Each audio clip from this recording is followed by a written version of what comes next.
Hey guys, welcome back to Think Making. I'm Anton and today I'll be reviewing some PLA filament by Hatchbox. So let's get to it.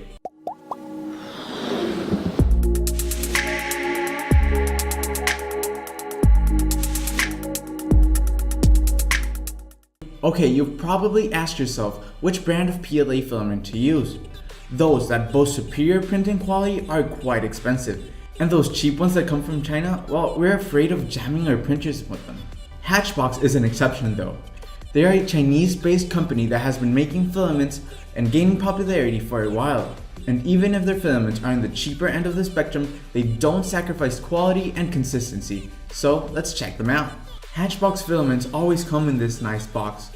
In the front, you'll see the material type and diameter, while the back has some general information about the filament and their history.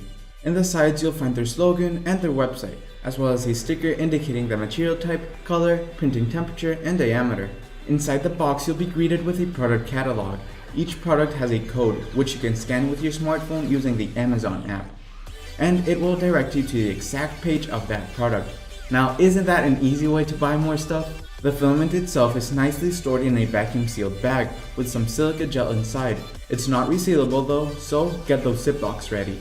The spool is basic but gets most of the points right. It has a huge sticker with some info about the filament as well as 4 spots to hold the end. Yet, it's not transparent, so it's hard to know how low on filament you are.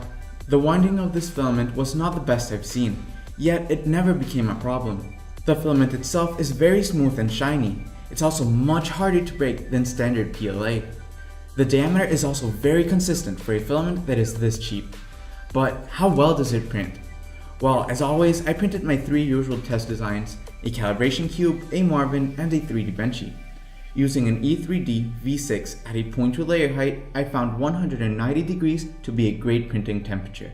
And hairspray on glass, with or without a heated bed, great for adhesion. However, this may vary for you. And the results, well, they were amazing. The calibration cube looks perfect, all the letters are well defined, and the sides feel very smooth. As for the Marvin, brim was easily removed, and it's actually one of the best Marvins I've printed with a filament that's purely PLA. The same goes to the 3D Benchy. It looks amazing. Curves are pretty smooth, corners are sharp, and overhangs were not a problem. Knowing basically anything would turn out looking good with this filament, I printed Aria the Dragon and this cool wireframe shape.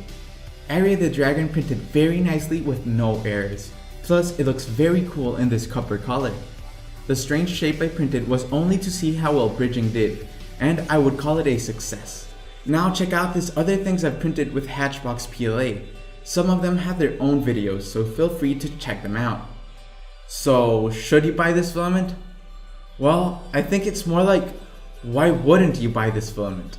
I print quite a lot, and around 60% of the filament I use is Hatchbox PLA. I mean, it has all you're looking for: consistent quality and diameter, rich colors, great printing qualities, and a cheap price. So if you want to buy a roll for yourself, I'll leave an Amazon link down